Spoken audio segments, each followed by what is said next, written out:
Hello friends, welcome back to Pharma Biomed. Let's move on to our next tutorial, which deals with the regulatory aspects of pharma as well as healthcare domain. Today we discuss about the Drugs and Cosmetic Act 1940, 1945 rule and the CDSCO. So the basic understanding of these two is required for those in pharmaceutical as well as healthcare domain. So the Drugs and Cosmetic Act 1940, it is an act of the Parliament of India which regulates the import, manufacture and the distribution of drugs in India. It ensures that the drugs and cosmetics sold in India are safe, effective and conform to the prescribed quality standards. The Drug Cosmetic Rules 1945, it is established through the Drugs and Cosmetic Act 1940. It also includes the provisions for the classification of the drugs under various schedules. It includes guidelines for the storage, sale, display, and the prescription of each scheduled drugs. Further, the Rule 67 deals with the conditions of licenses, and the Rule 97 gives us the guidelines about the labeling regulations. Then coming to some of the important schedules to be remembered, here I just try to list some of the important schedules and the category of the schedules. Schedule H, the drug label must display the text RX and the Schedule H drug.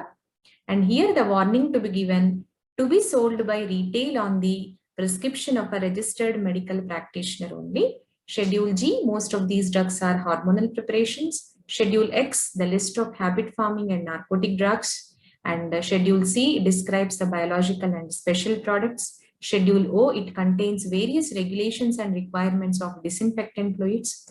Then coming to the premises, manufacturing premises requirements and some administrative requirements. Schedule A describes the application forms and license types. Schedule M, it describes the good manufacturing practices that has to be followed by all pharmaceutical industries and the requirements of the premises, plant and equipment for pharmaceutical products.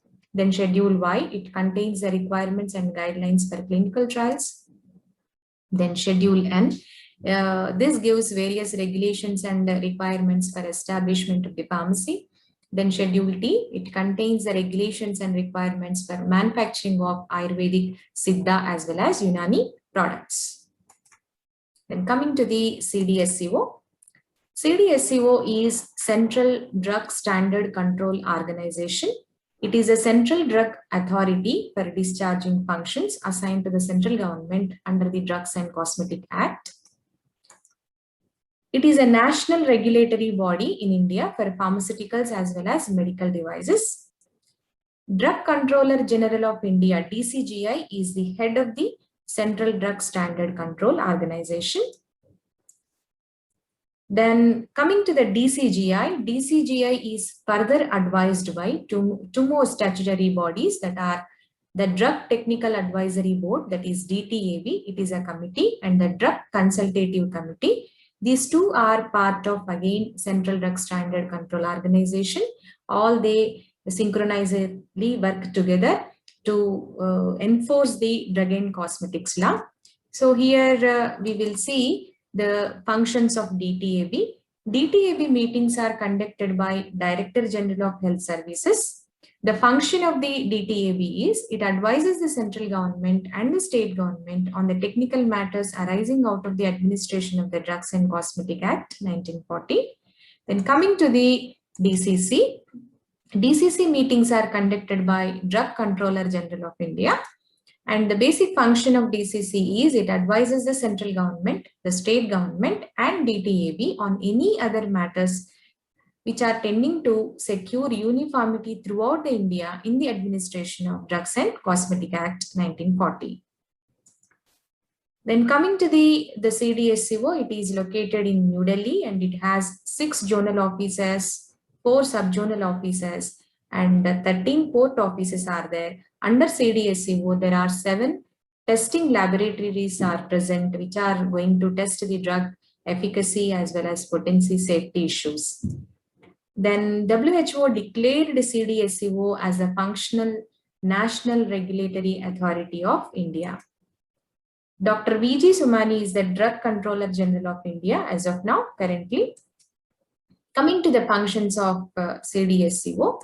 So CDSCO is responsible for approval of drugs, conduct of clinical trials, monitoring the standards for drugs, control over the quality of imported drugs, the enforcement of the Drugs and Cosmetic Act in coordination with the state regulatory authorities, then grant of licenses of critical drugs such as blood and blood products, IV fluids, vaccines, as well as serum.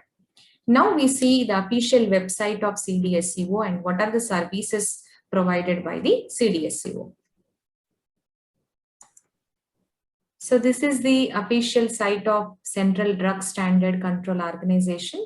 So here you can see Sugam. It is an online portal for applying in case of new drugs, subsequent new drugs, as well as investigational new drugs.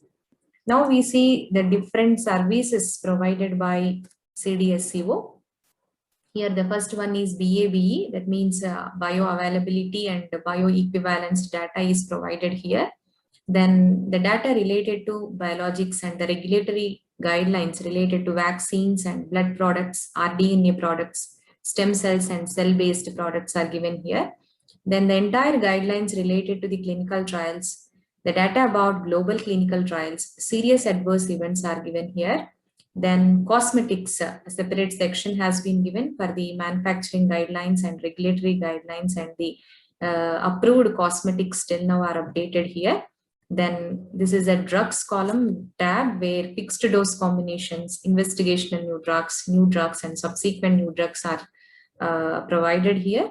Then in medical devices and diagnostics, the guidelines and the data that is related to the in vitro diagnostics and the medical devices is updated here.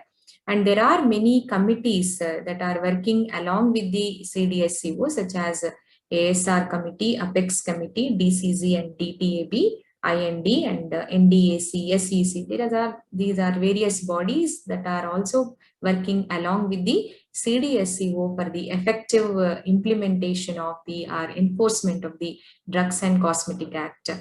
I hope you like this session. Thank you one and all.